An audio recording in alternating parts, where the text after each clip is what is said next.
Hence, the base of the MOSFET was connected to the oscillating output of CD4047 inverter circuit. As you can see, this is the drain.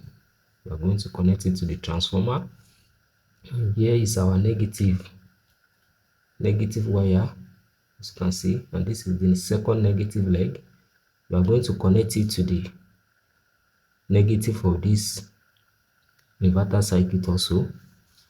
So let's do that.